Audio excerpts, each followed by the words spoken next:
Alright, this lecture we're going to be covering the topic of burns as related to the integumentary system.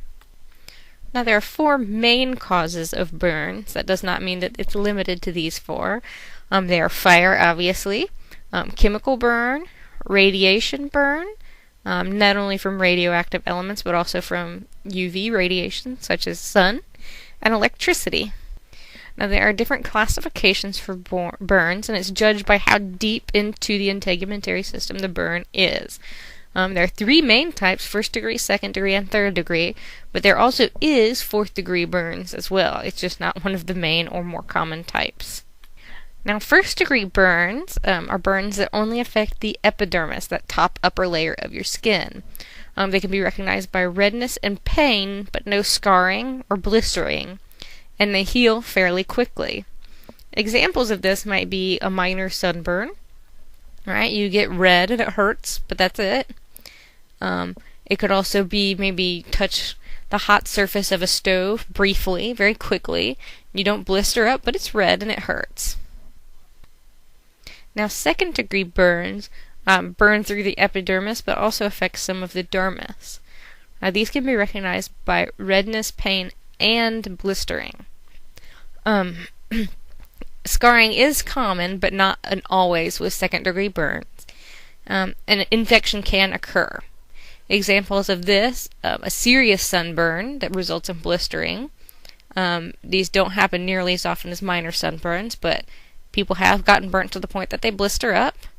Also contact with, boiling water or some other hot chemical could cause this.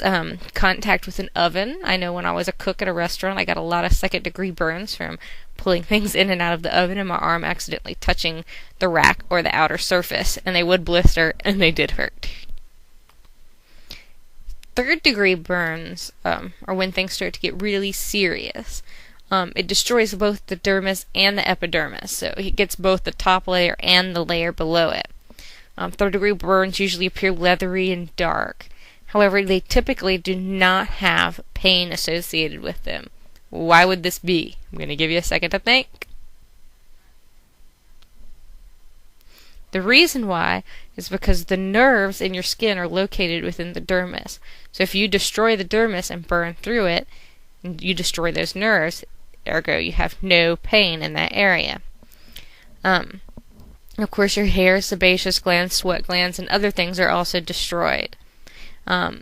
Samples of this, a lot of times people get these again from chemicals, contact with grease or hot water from cooking.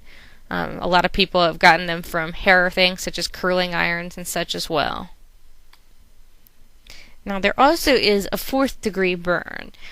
This is possible, however most people don't refer to them as fourth degree burns because it burns your entire epidermis away down to the bone. Because of this, you are extremely unlikely to survive. I honestly don't know of a single case where someone has survived, but I don't like to say never because there's always that exception or the freak incident. Again, I would say there's no pain with this because your nerves are burnt away, but you're also likely to be dead, so that's a little different area as well. Now, of course, there are some medical concerns with burns.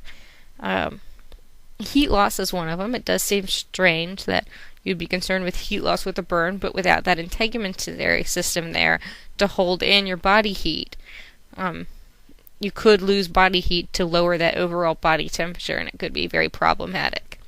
Also fluid loss, because again, your skin is a barrier that keeps fluid within your body. And then very obviously infection. When you have some sort of open wound or opening in your body, it is likely that infection can occur. Now the last thing to know about burns is the process of skin grafting. This is moving skin from, some other source to the burned area. Now, there are two types of skin grafting. There's autografting, which is taking skin from your own body and moving it to somewhere else on your own body. And then there's heterografting, and that's taking skin from another individual and putting it on your own body. Advantages. An advantage of autografting is that it's your own skin. So your body is going to recognize it. It won't reject it.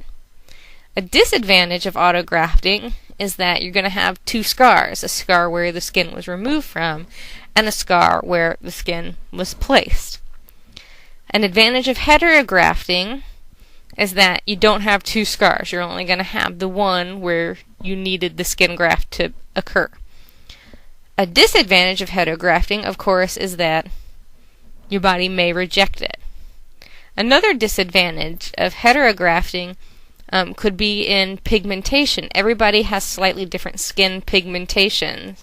And we're not talking about extreme differences in race or ethnicity, but even myself and my sister, our skin pigments are different. So if I got skin from her placed on my body, it's going to look different. It's going to tan differently.